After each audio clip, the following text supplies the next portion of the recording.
Hey, mamas, it's Jennifer Ford Berry, your host of the 29-Minute Mom podcast. And I'm so happy you're with us today. I have quite a show in store for you.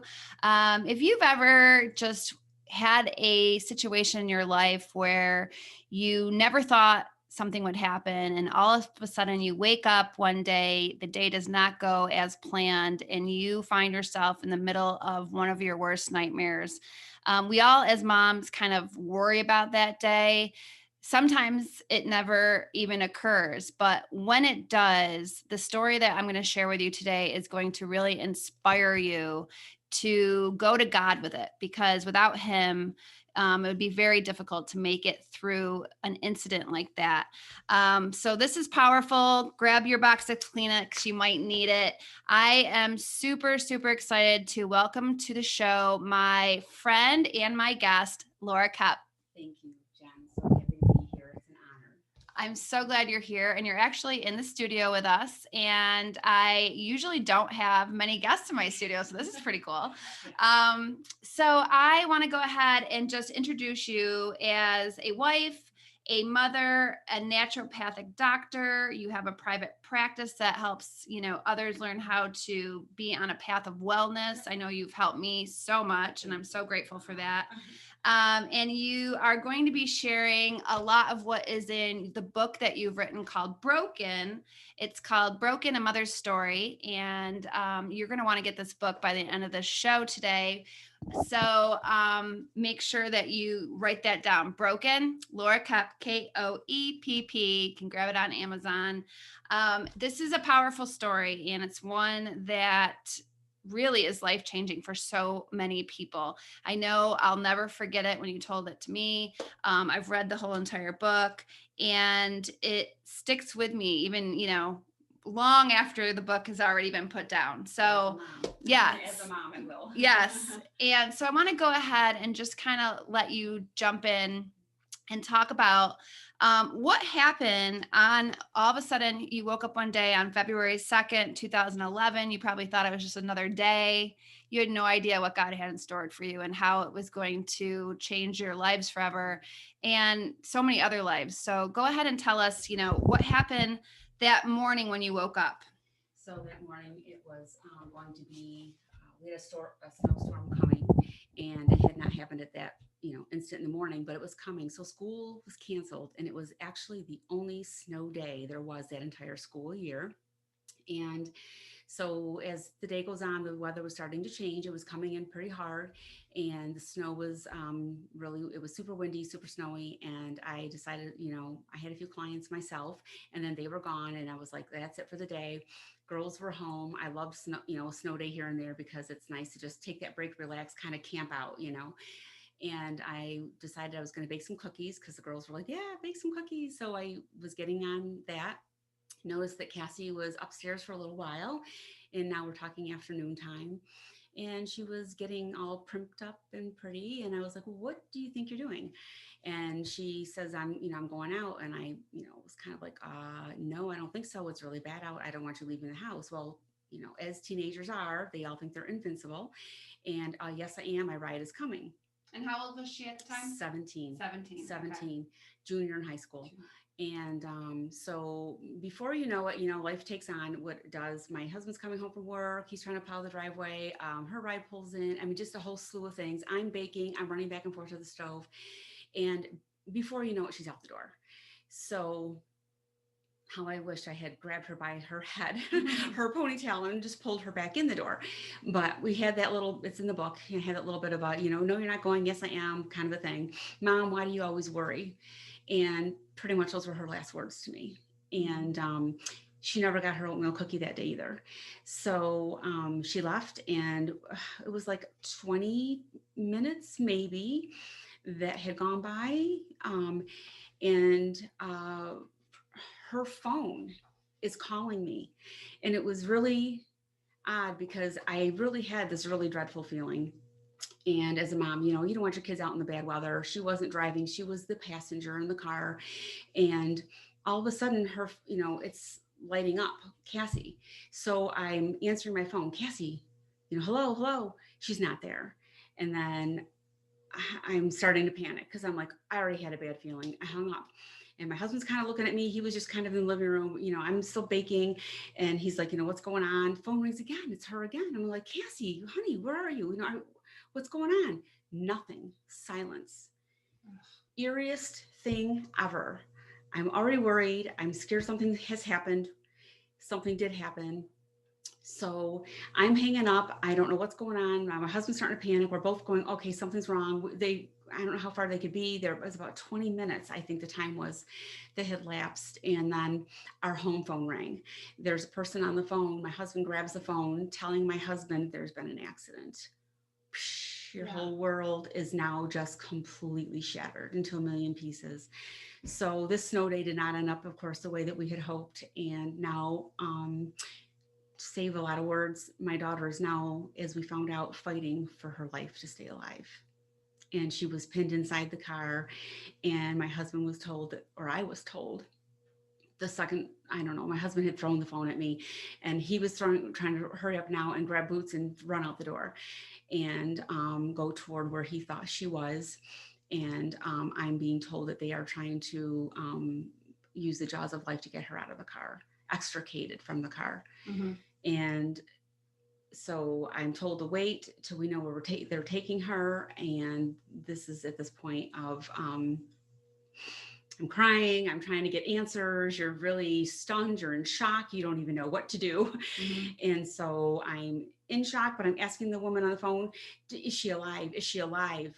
Is she breathing? And when I was like, she wasn't quite answering me. And then it was like, I'm like, is she breathing? Is she breathing? And she actually hesitated. It was heart dropping. Yeah. The longest second of a second, And then she said, I think so. That was all I had to go on. And then I waited for her to call me back, which was about, I want to say 7 or 8 minutes, felt like hours. And I'm running around the house trying to just shut off the oven. I got, batter, cookie batter sitting on the counter, just trying to shut things off. My youngest daughter had a friend over, which was our next door neighbor. So I'm now running upstairs. I'm trying to tell them what happened. They start crying. I'm like, okay. And I got to put my daughter somewhere safe. I'm like, honey, just go home with her. And then so she did. They went home. So I knew she was in a safe place. I had no idea what we were going to be walking into. I did not know what was going to be happening here, what was going to unfold. So they had gone off the road. They, the driver had lost control of the car, and it was, I think the car had spun and there was an oncoming car. Again, people couldn't, you couldn't see, it was horrible weather, and they were T-boned. So they were T-boned, and she was completely crushed. So it was her side of the passenger side of the car, and it was completely pushed in so that she was pinned between the console and the door. Okay. So now you get to the scene of the accident. Yeah. And, just briefly tell us, because you've written so beautifully about all these details in the book, but tell us what happened when you and your husband, Pete, get to the scene. Well, it was super crazy. We knew people. So everybody that was coming on the scene apparently were people that, they knew my husband from his job, or these people, they were community people. So the first person I see, the face I see is my daughter's volleyball coach. She's on the scene, and she's at the end of the road, and I'm being stopped, of course. And then I'm talking to her real quick, and she at that point knew who was in the accident, but in the very beginning, she did not realize who it was. So I found out, you find all this stuff out years later. But anyways, she's like, stop. I'm going to call your husband to come down here to get you. So my husband literally backed his truck halfway down this road to grab me. I left my van literally running, keys in it, don't care, run. And I'm jumping into his truck. We shoot down there. And by this point in time, the ambulance is driving away with her in it. And I believe, were going to try to mercy flight her. The weather was so bad, the helicopter couldn't fly. So they couldn't even get her there faster. And she needed to be there as fast as possible to save her life. So in the distance, I see the car, and I lost it all. Like, I lost it. I just bawled my eyes out, and I basically about passed out. I just couldn't even stand up. My knees were just crumbled. I just couldn't even stand up. I was like jello. So my husband's grabbing me, trying to hold me up. We're both just sobbing and weeping. And we were like, okay, we have to get there. So now she's on her way. We know she's going to the hospital, and the roads are horrible. It's horrible. All of Western New York was basically shut down. And then we had a very nice young man jump in the truck that somebody got and put him in the truck and to drive us there, because we pretty much weren't in shape to be driving. So he drove us all the way there. This guy was great. He did not say one word the whole way there. Like, he was just so calm, which probably was good to help keep us a little calmer. And so we got there, and then he dropped us off, and we were running inside to find our daughter. And we're stopped at a desk, and they're telling us they don't know what we're talking about. They don't know where she is, and they can't find her. So you're just going, come on, she's here. We know she's here. Find her, find her, find her. Please, please, please. We need information right away. Please, we need to know she's still alive. And then we were put into a room, and we waited for answers. Yeah. And then little by little, answers started coming out, and it was just horrific information. Right. And you write about all of that in the book. Yes, I detail in detail. Yeah, the details, which is quite extensive. Yes. So you're in the hospital as a mom. Your baby, you don't know if she's going to make it. Right. You have two choices, right? Right. You either curl up in the fetal position on the floor Yep. and just stop. Yeah. Or you do what we do best, right? We be moms. Right. Right. So you turn into Mama Bear. Mama Bear starts. That's it. What was at what point did those thoughts go through your head, where you basically had two paths to look at? It's kind of hard to think back to that. As we were being told all of the massive injuries that were done to her, she had sustained, and that she was still breathing, in my heart of hearts, I'm like, I know this. Okay, guys, you got this. It's immediately, this instant the phone call came, that instant, I was already literally just muttering, and Lord, save her. Lord, just be, you've got this, you save her and keep her alive. And I prayed for the EMTs, guide them, let them work on her properly, do the right things, just calling it out. I'm just calling it out.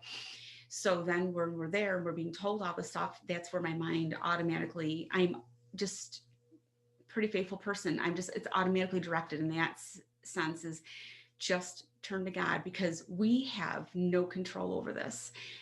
And when you have no control, God is in control, and you always have to remember He is in control of everything. And that is totally where my mind went as I'm being told all of these horrible things. So with all the weeping and sobbing my husband and I are going through, in my head, I'm praying for her, just keep her alive constantly. It's constant. I couldn't shut that off, because I knew our lifeline. Mm-hmm. Absolutely. That was it. That was our lifeline. Yeah. I just, the panic and that feeling of just begging God is just so heartbreaking. I surrendered. That position. Yeah. I surrendered her immediately. Mm-hmm. It was just, and I knew it. I can remember sitting in the truck driving up there. Sorry. Praying softly, because we had a stranger driving us up there. And I remember just saying, God, she's all yours. She's in your hands. I don't know what's going to happen, but I pray that He would keep her alive, as any parent would. Mm-hmm. And I felt a great sense of hope. So as bad as, we were hearing everything in the hospital, I still had hope. I never lost my hope. I can jump today. I can remember the third or fourth day, I think it's in the book, I had a nurse, one of her, it was the pediatric intensive care unit that she was in. And she was just very, calm and nonchalant about it. But she was just like, we deal with this all the time. This is common. I get it. They see it every day. I get it. And she says, but they usually succumb to their injuries, day 3 or 4. We'll usually see them succumb to their injuries and they don't make it. And she wanted to give me that as a heads up to prepare me for the worst. Unbelievable. Yeah. And I stood there and I was just like, yep, well, okay. I heard what she said, but I was not, and I am not that kind of a person. I'm going to stand there and take that and feed on those words that were completely the opposite of everything I am and everything, I want my daughter, to be. And I don't want her to hear that. I didn't want that going in her brain. I don't know what she's hearing. And I was just like, well, you don't know my God and you don't know my Cassie. Mm-hmm. I left it at that. Yeah. Just left it at that. Good for you. Mm-hmm. And who knows how much that impacted that person, Right. Mm-hmm. And you have to be just so, you have to have so much trust in God in order for you to be able to say, definitely, here's my daughter. That's right. And I trust you with That's her right. life. Absolutely. So, I mean, thankfully you had that kind of faith $1,000,000%. before you got that phone call. Yep. Mm-hmm. So one of the things that I think is really interesting about your story is how you decided to handle your time in the hospital, because here you have this nurse that tells you your daughter's probably not going to make it within 3 days. Mm-hmm. You chose not to believe that. You chose Correct. to put your faith in God, Yep. but you were also, became the gatekeeper of her and her what she was hearing. Yes. What kind of energy was in her room. Right. Absolutely. Everything about it. I think that part's really, really powerful. So tell the listeners, how you went about handling your position as mom in the hospital. So you're basically Satan's prey. I have no other better word to put it. The darts are being thrown at you every day as mom, dad, whatever. You're the advocate. My daughter could not speak for herself. She is now in a coma. She's fighting for her life. She cannot speak for herself. She's brutally injured from head to the tips of her toes. Every inch of her body is hurt in some way. She is crushed. She is brain damaged, although in the very beginning we did not know that. Everything came out, down the road. But as a mom, you have to advocate and you have to stand strong for your child, because honestly, they're doing their job, but they're pushing possibly against maybe things you don't quite know about, you don't quite believe in, or you have questions. You have to be an advocate. And all the speaking engagements I've done regarding our story, I so promote, please be an advocate for your loved one in the hospital. Do not leave them alone, because there is so much that goes on that you would never know about. If I was not there, I'm telling you, there are so many times where I'm like, she would have been dead. She would have been dead, over and over and over. Mistakes, all the vomiting she went through. There was just so much that happened to her body and to her. It's unbelievable. But I stood my ground. And there were many incidences where they would, come in and they want to, they do their big assessment, and there's maybe, 10 doctors all standing around her, and they did these rounds. It's a learning experience. They're teaching these other doctors, and they would come in and they would discuss her. It was softly done and whatever. And then they would leave the room. So, I'm new to this. I don't know this hospital thing. This is the first time. My whole world just completely flipped upside down. I don't know what to expect. This is completely a different plane. I'm on a different planet now than what I'm used to, as anybody would be going into this. So I'm learning what's going on. And then I have, days into this, another doctor, just as an example, coming to talk to me about her removing the ventilator. She was on a ventilator for a quite extensive time, and we have to remove it, and we need to, hopefully she's going to breathe. And so we were sitting about 6 feet away from her on the little couch that was in her room. And the nurse had come in because she was listening to what the doctor was telling me. And the nurse was watching her brain pressure from the stent that was put in her brain, watching it. She literally, and this woman, she was great. She's leaning over the bed and she says, I just want you to know her brain pressure is going up. I said, there you go, out. Let's go out in the hall. And we're out in the hall. And she doesn't need to hear this. I don't care who you are. I don't care what state you don't know what state they're in. I don't know what she's hearing. I wanted nothing but positive, healing, godly love over her. I didn't want anything else. I don't want any negativity. I didn't want people coming in there bawling their eyes out, because it was already happening. And then, like I said, I'm kind of learning each day. I'm like, okay, this is going on. I can't let this happen. You just can't. So when that doctor for this particular incident was telling me that. So we finished the discussion outside, and saying that, they were going to have to do a tracheostomy if she couldn't breathe on her own. So, I was being made aware of what was upcoming. That was one incident. And the fact that the nurse stood there and said her brain pressure is going up as we're talking about this. I mean, that was awesome. Mhm. And to let me know. And then we had other incidences where, so many people came to visit. And so grateful for everybody and all that support that we had. It was tremendous. And we had a little gathering of her friends. And these are all these 17-year-old kids. And they wanted to see her. They just saw her in school 4 days ago.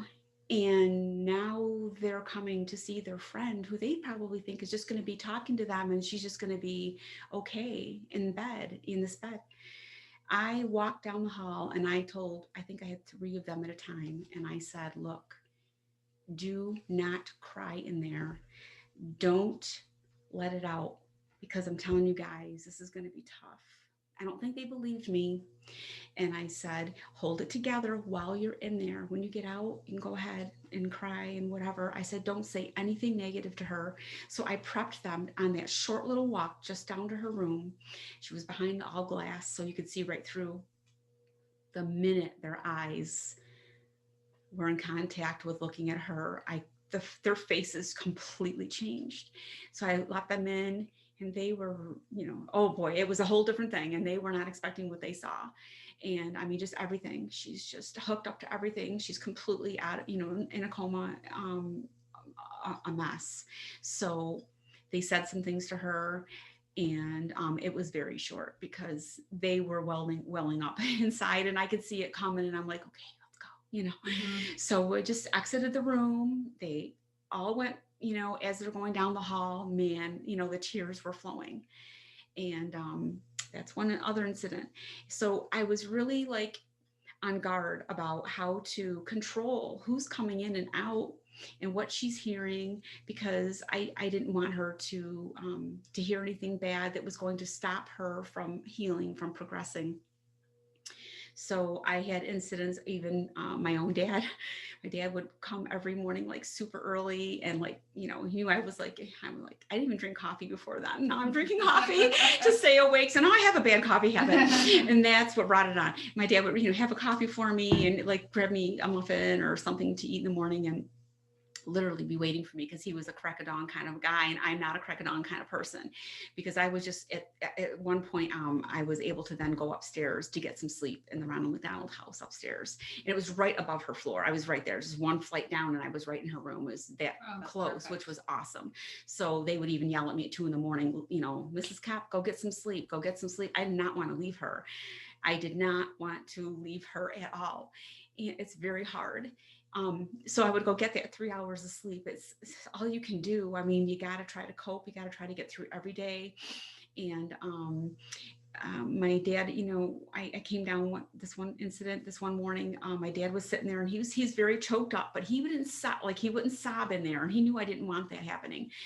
And he was getting really choked up. So that I walked in, I wasn't there 2 minutes, and I'm just, I kind of just talk to her, and like, hey, honey, mom's here, I wanted her to just feel okay and feel safe. That was really big. And I would tell her all the time that she was safe and that God loves you, God is healing you. And I was constantly feeding her those types of words. And I wanted her to just feel healed and not know the damages.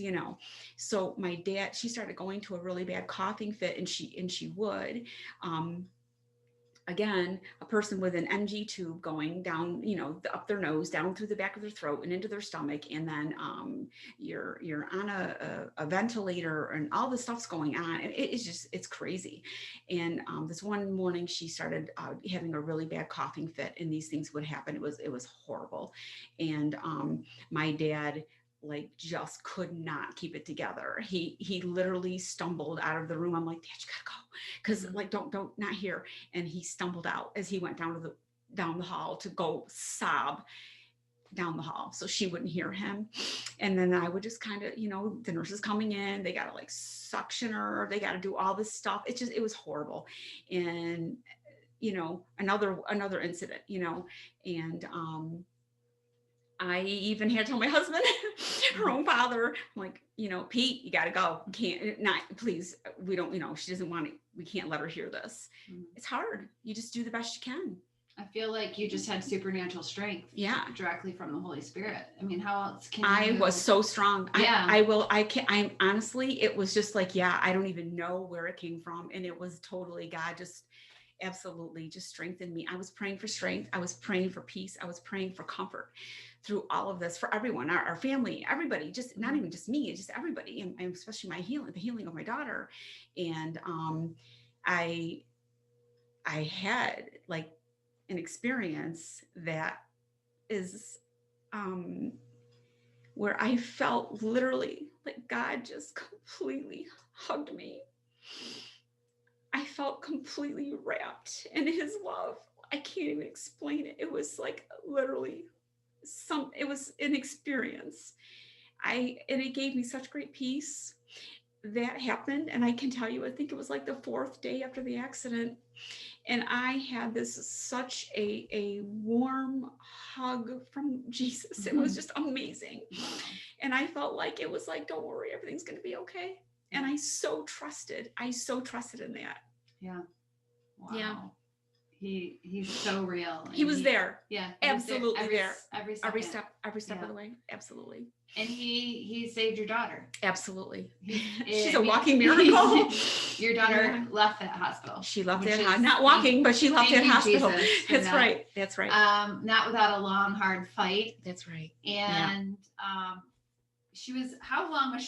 how many days did it end up being that she was in the hospital? We were in the hospital for, I don't know if it was exactly 90 days, but it was 3 months. It was all of February, all of March, all of April. We went home literally on Good Friday.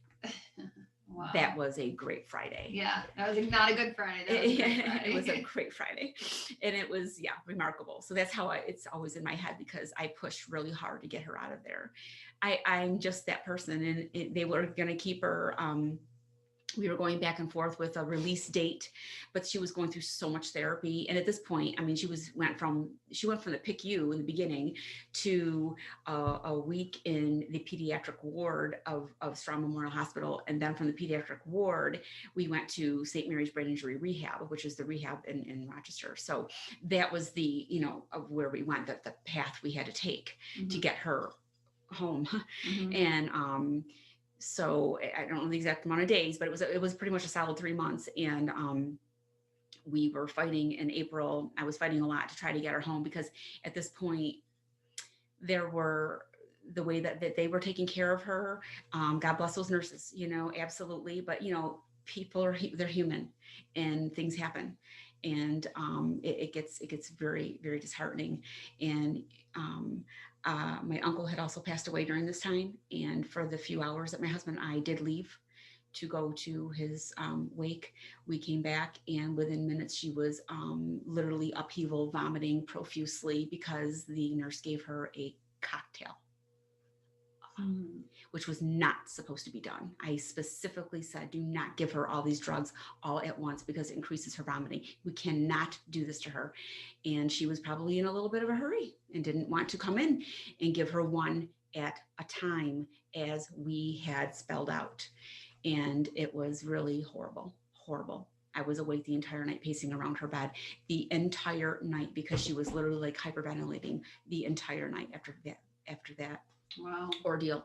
So this is where I stand we're talking about advocating and standing strong, that this was such a long ordeal. This wasn't just a week in the hospital, and there was just so much to it. But again, it's all in the book, and there's so much, that goes on. You still have a family, you still have things going on at home, and my husband going back to work and coming back and forth. My other daughter, she's in school, and our family was ripped apart this entire time. It was a lot to get through, but God pulled us through. He walked us through it all. Yeah. And I'm sure that you were him strengthening you also was a light to so many people that came to visit Cassie to see what faith really looks like. Mhm. What, if you could sum it up, what's one of the biggest lessons you've learned through this experience? Um, That would, like, the life changing that you would not have learned if you had not gone through it. oh, God's great power, His power that He is improved over and over. He is the great I am. He is the great physician, and you have to keep your faith and trust in hope in Him. Um, that is the greatest thing of all, was His power. He created a miracle. He helped her come back out of all of this, helped her to walk again, everything. I mean, she was basically, from the doctor's perspective, she was doomed. I mean, we were told if she even makes it, it was basically, they had her marked as a fatality right off the bat. And then it was, she may never walk again. We don't know. The neurosurgeons, the neurodoctors, I should just say, sort of extending the thought that, this is up to her. We don't know if she could be a vegetable. We had no idea what this outcome was going to be. Mm-hmm. We just had to take it one day at a time, one step at a time. And God helped us through all of that. And He walked us through the fire, Mm-hmm. and brought us out on top. And He showed He revealed Himself in so many ways. And Yeah. the greatest of all, I always say, that is His power. People need to understand how great God's power is, and how He wants to work in our lives, and He wants us to come to Him for everything. No matter how big or how small, how petty you think it is, turn to Him for everything in your life, every need, every aspect, whatever it is you're going through. Just take it to Jesus. Mm-hmm. He is always there. You just have to, remember that and seek Him out. He wants you to come closer to Him. Yeah, and He will answer the call. Absolutely. Yeah. Yeah. There's so much more you write about in this book, and I just wanted to encourage everybody listening to make sure you get a copy of the book called Broken, and it will rip your heart out. You will cry, you will feel brokenhearted at times, but the power written in the story and how God works through your family is something that we all need to be reminded of, and how big He shows up for you. In the power of prayer. In the power of prayer. I yeah. Never stop praying. Never. Never. Never stop praying. And it's also a story of what you can do for somebody else if you know what they're going through right now is really difficult, and they might need to be reminded that God just wants to be invited in. That's right. So we just thank God for saving Cassie. We thank Him for your peace that He gave you in the midst of that. We thank Him for your faith. Just the fact that the Holy Spirit can just change your entire heart from panic to peace is amazing if we ask Him to. It's probably the most powerful story I've ever heard a mother tell. The book is unbelievable, and I just want to encourage, share this episode if you know somebody that's going through something similar, and they're just feeling a little hopeless. This is the one to hear, that He can show up big time if you let Him, and He can produce miracles. So definitely encourage everybody to get the book. Thank you so much, Laura, for being on the show. Thank you so much for having me. Yeah, you're just such a light and such a beacon of hope for me and for everybody that knows you. So we just appreciate you so much, and thank you for being on the show. Thanks. God bless. And thank you, everyone listening out there. I hope this gave you some inspiration, and I hope it reminded you of how powerful our God really is. So send in our love, and we'll be back again next time on the 29-Minute Mom.